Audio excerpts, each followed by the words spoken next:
Welcome back, my friends, to the sweet spot where IT leaders share the insight with other leaders and others that want to lead. Hey guys, how are we doing today? Carlos, you know what? I'm not even going to let the standard kind of patter start. That intro has just like, are we not going to talk about that? Like, that's a solidly impressive intro for three completely non-funded lunatics in Right. various garages. Like talk about up leveling our game. I love it. Fantastic. It's 2022. We have to up level. It's awesome. Nice. It's awesome. Still at home, traveling. So today I'm at home. Same. I'll But be I have traveling traveled. later in the week.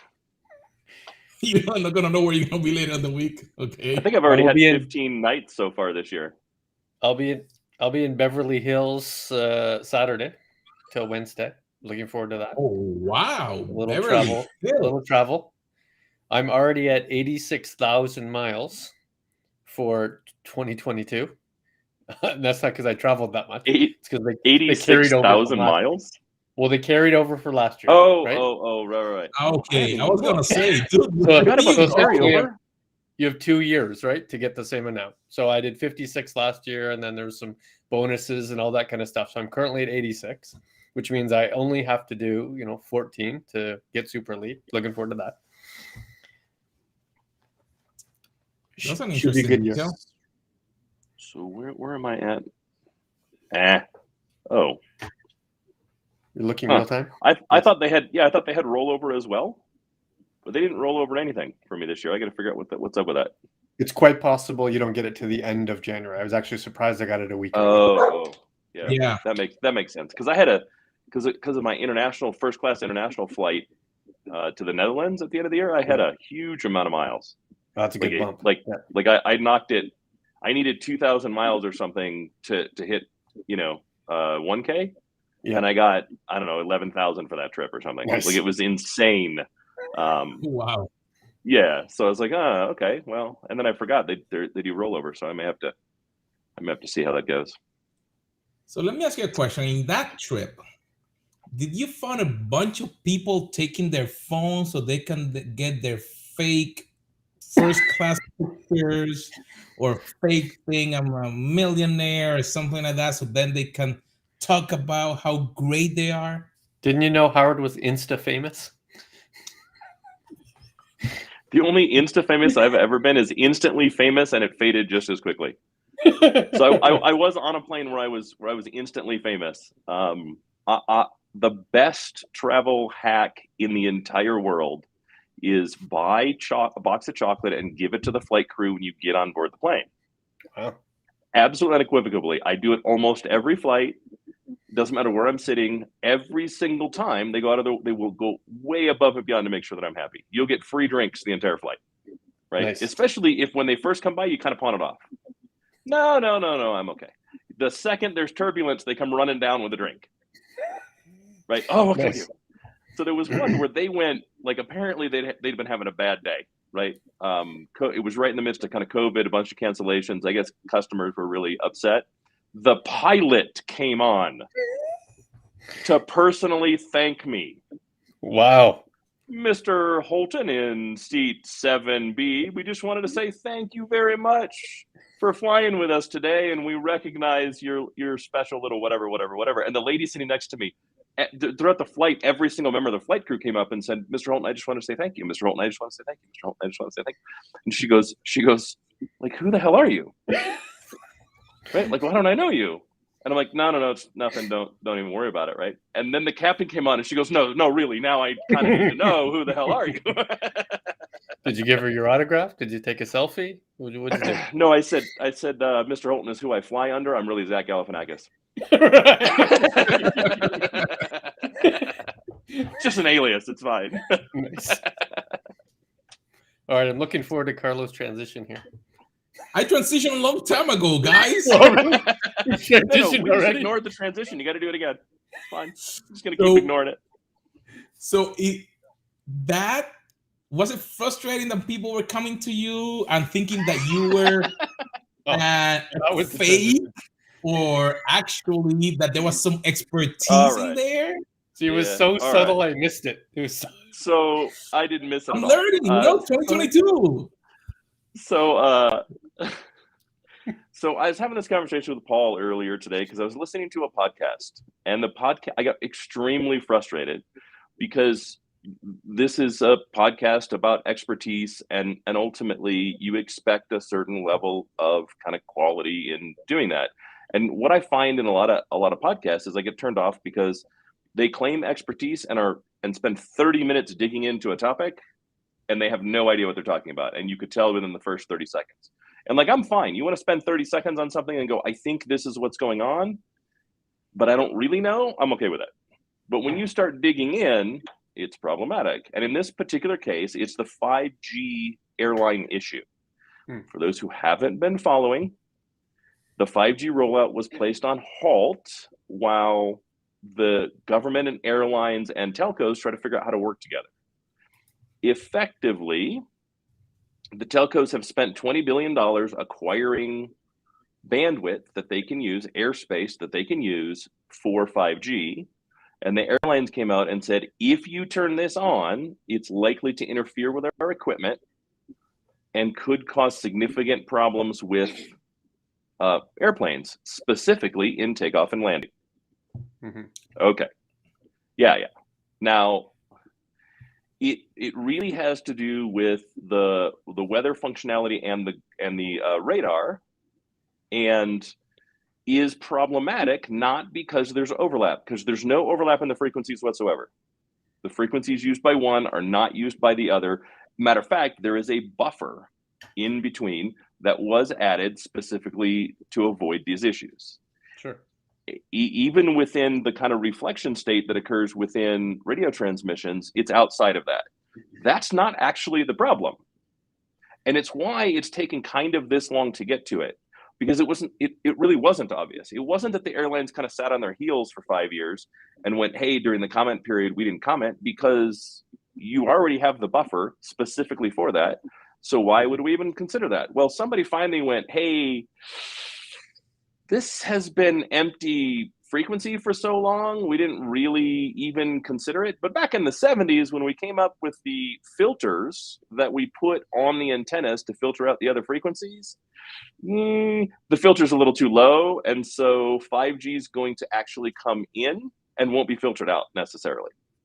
Because the filter that they used it's not tightly purpose built. And it's a very typical kind of airline thing, right? They designed for maximum reliability. Well, if nobody else is using any of that frequency, right, then building a filter that sits a little further out guarantees I get the most signal, and I'm not filtering some of my own signal out that I may find useful, right? I can avoid that potential issue. I don't have to catch it in the air where it could be potentially deadly. In order to fix it, it's a relatively simple thing. You think, that we've learned a whole lot more. We've got computer modeling, we've got, virtual twinning, we've got all these things. So we can absolutely design new filters. All of that is 100% true.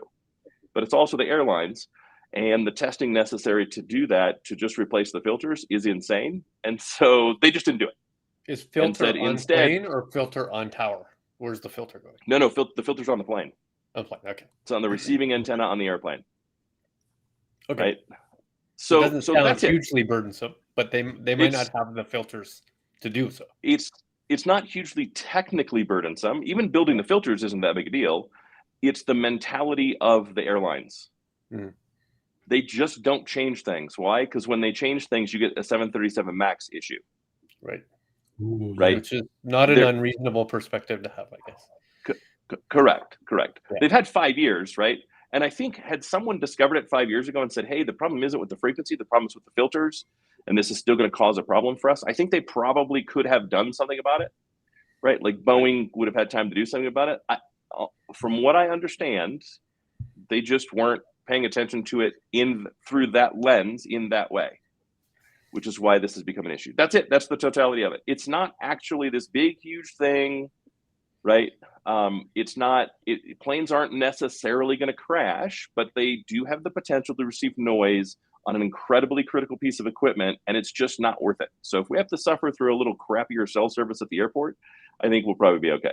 So that's the example But the premise is that you knew more about this problem than the talking heads. Yeah, because they didn't know any of that. They didn't know any of that at all. For them, it was the airlines just ignored it for 5 years. It's not really a problem. They don't face this problem in Europe. It's just an American problem, and they just stopped it in the US. Right? And they spent 30 minutes kind of going through what I just did in 2.5 to not actually understand what the issue is, nor why it's a somewhat reasonable issue. Because what I explained isn't really the end of the world, right? It's not a huge nightmare. It's not some big thing that we all need to get up in arms about. And this was a tech podcast. This isn't like, I'm not listening to people play Dungeons and Dragons or discuss movies or any of those things. Right. I don't expect them to be experts. I'm fine. They can kind of do whatever they want. Movies a little bit. Nor was it a subjective opinion. Like you could listen to a political podcast and you know that it's a point of view they're having. They're not correct. Their goal isn't to be accurate. Their goal is to take a perspective, a point of view of one of the sides. Right. So do you think that it's the same in any topic, that the person can just try to just is it like a rambling? They were rambling, or they were actually trying to look somewhat intelligent about the topic? Oh, no. They dug way in on the wrong direction. Dug way in. And I just turned it off. And it occurred to me at that point, that's actually my frustration with a lot of podcasts, right? If I want to be entertained, I'll watch television, I'll watch a movie, I'll do an audiobook, I'll read a book, you know what I mean? But if I'm doing a podcast, I do podcasts, but not to be specifically entertained, but to be educated. Education first, entertainment second. And it occurred to me that my problem with a lot of podcasts and a lot of content in general, webinars are a great example. Roundtables are a great example. You've got a few minutes to really kind of hook me and go, there's something here for you to learn. And it has to be more than just a perspective. Otherwise, I'm click off onto the next thing. There's too much good content. I don't want to waste it with poor content. So who's responsible? Is this moderation? Yeah. Is this picking the right guests? Is this pre-qualifying the guests and pre-interviewing and even providing them with here's a double click that I'd wish you to have? What's the... Yeah, I think so. I think it's also like if it's not, this isn't the key topic that you're there to discuss, which this wasn't a key topic for them to discuss. It was just kind of their, like we get off on tangents. It was kind of their tangent. Then be smart enough to say, this is a really involved topic. Like you probably should know, I don't think we all know enough about it to really go in depth. Like qualify it. You know what I mean? How much research have you done? Like where do you get your information? Pretend that you're a journalist and it's an interview. If you're the moderator, if you're firmly on the podcast, then make it clear that this podcast is opinion, right? We don't really do a lot of scientific discussion on this podcast. It should be obvious that we are pundits effectively, right? This is closer to politics than anything else, but that's kind of the area that we're speaking about generally, week to week, right? Leadership is very much perspective based. Right. So I expect people to kind of look at this and go, okay, well, that's 3 perspectives within the toolbox of many perspectives.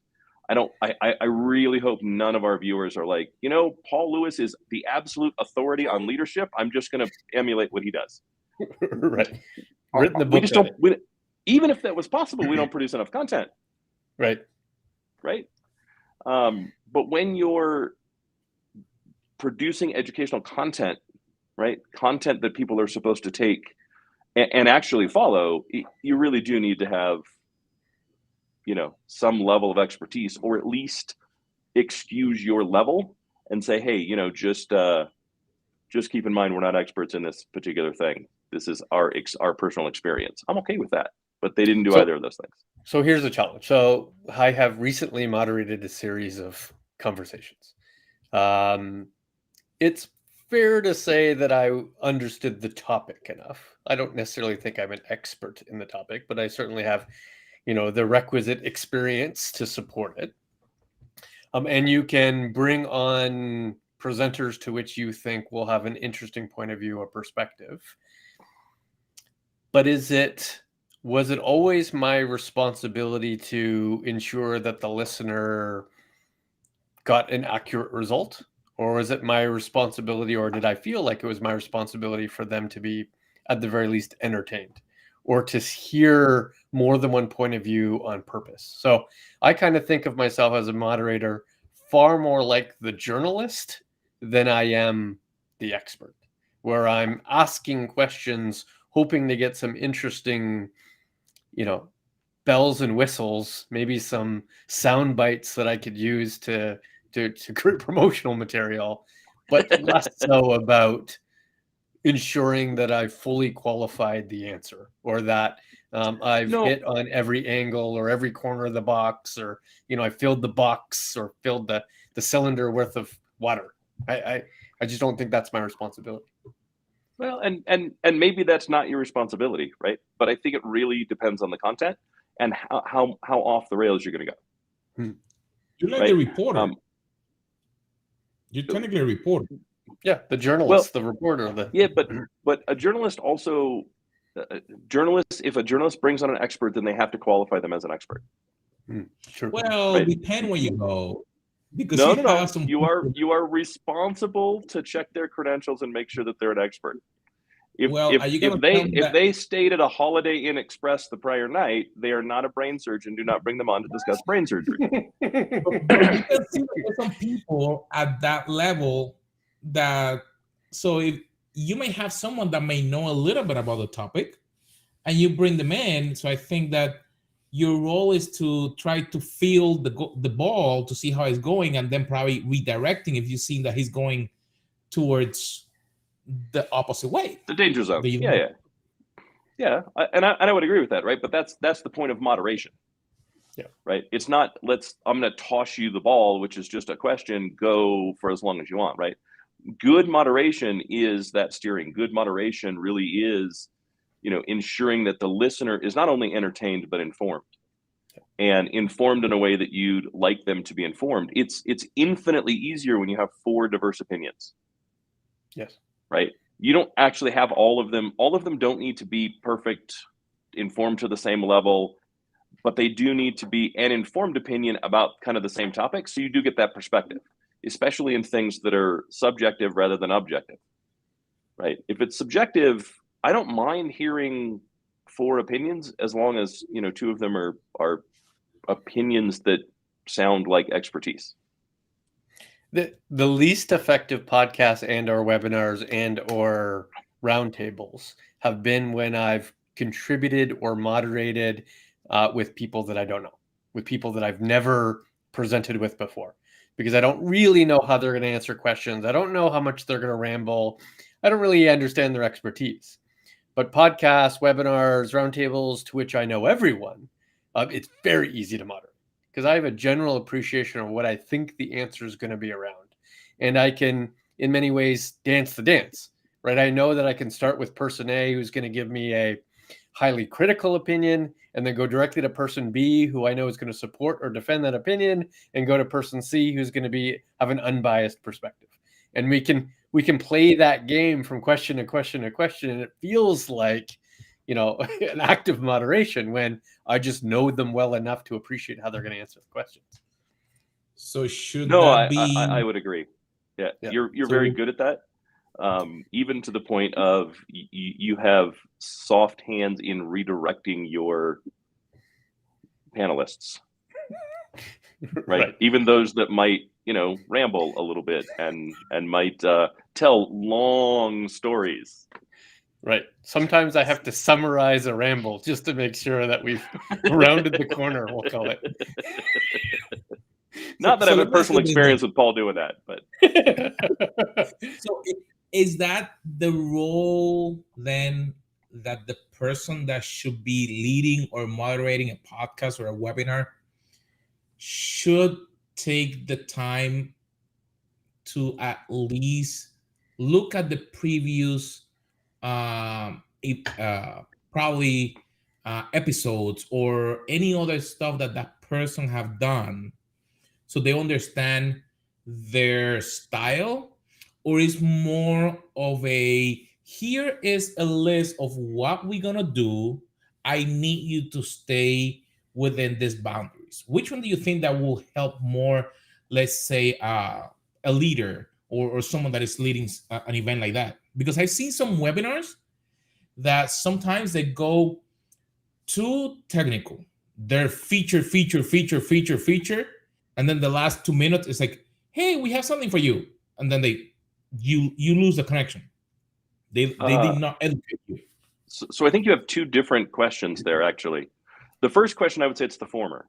Look at content that the panelist has produced and see, does that content fit what your audience is expecting, right? Because remember, the goal of the moderator is really to be the audience and ensure that whatever the panelists are doing delivers to the goal of the audience, right? And your second one actually speaks more to the fact that we don't seem to place enough value on the act of professional presentation, right? That skill, we've all worked very, very, very hard to develop that skill over a course of decades, right? All of us have a practice that we use. All of us have developed a method. For each one of us, we've spent probably as much effort figuring out what that looks like for us, how we do that, and how we prepare and what that looks like, as we have doing absolutely anything else except maybe, and I only mean maybe, how we brush our teeth. Right? So I think that's kind of, well, it's always circles, and it's always lighter than you actually want to brush. So I do think most of the webinar problems that I see are not aligning the speaker to the audience, right? And I've been in situations where both have happened, right? Matter of fact, Paul was asked to speak at about some in-depth storage at a prior employer, not necessarily the place that I would use Paul. And he was like, what are you doing? This is not content that I would deliver. Why would you do that, right? And then I saw people put up on stage to have a conversation about some strategic component that had never worked or been even in the same room as strategy.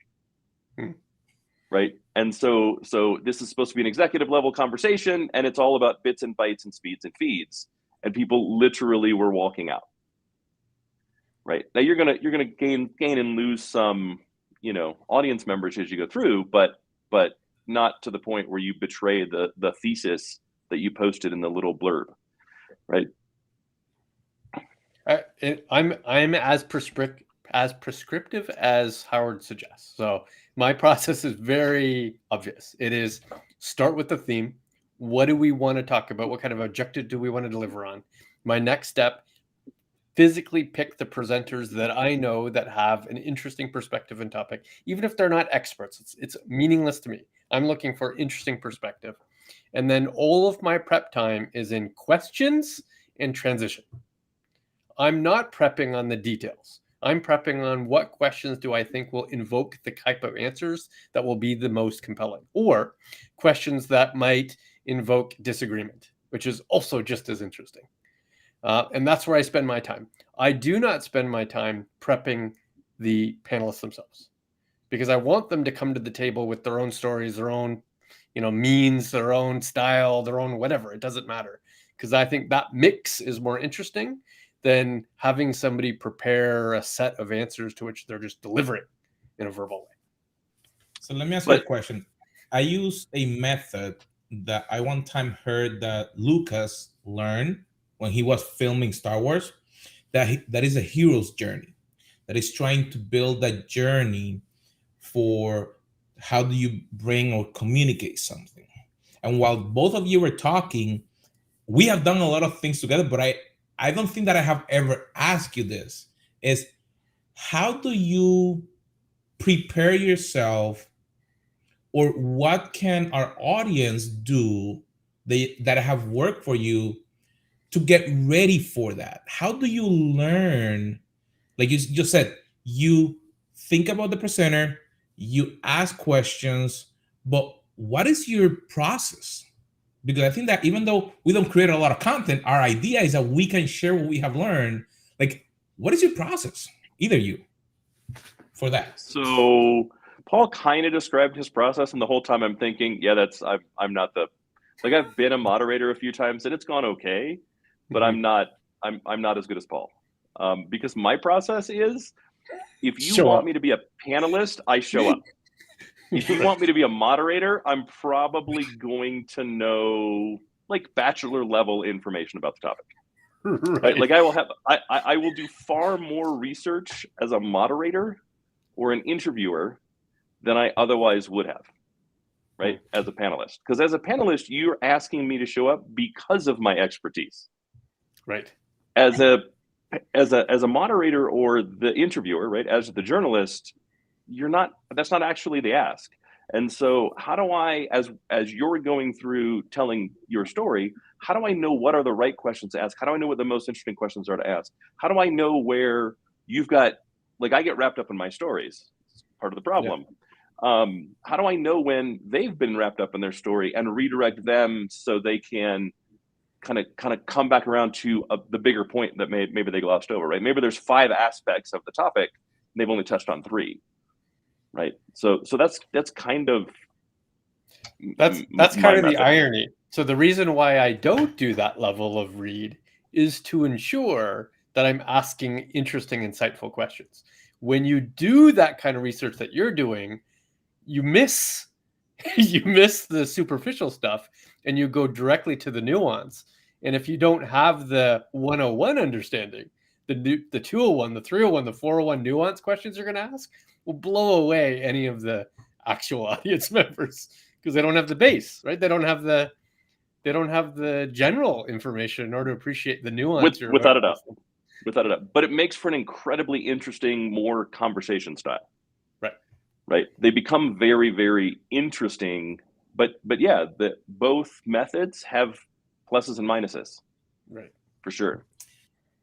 So if I then ask you guys, let's bring this into where we are experts, that is inside companies. Because when we talk about doing an interview prior for outside, sometimes we think a little bit different.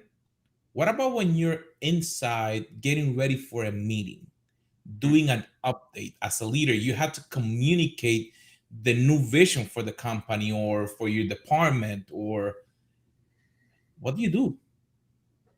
Do you fake it? Do you get frustrated?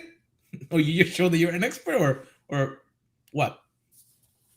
So 3 things. I'll give you 3 things and they'll be quick. First, be confident. There's going to be mistakes. Just be confident, right? I was presenting last week and had asked my folks to fill out some data that they only filled out part of. They never completed filling out the sheet. When I put it in PowerPoint, I didn't realize they never completed the update. They weren't blank. If they were blank, I probably would have noticed. They weren't blank. They did like a copy and paste and then never filled out the rest of the sheet. So I go to present it and I'm like, oh yeah, there's no way that project costs $500. I apologize. I didn't proofread this well enough. We'll get it fixed. And I moved on. And you know what? You know what people cared about? It wasn't that. Nobody cared. Why? Because I was confident that that didn't matter. That the data that we were giving, that wasn't the important part. Right? The second is, keep in mind, no one's there to see the PowerPoint. Right? The PowerPoint is not the presentation, is not the value. You are. Know that when you go in the room. And then 3, and this is more of a trick than anything else, wear something that makes you feel confident and important. I have a bright blue jacket that I often wear.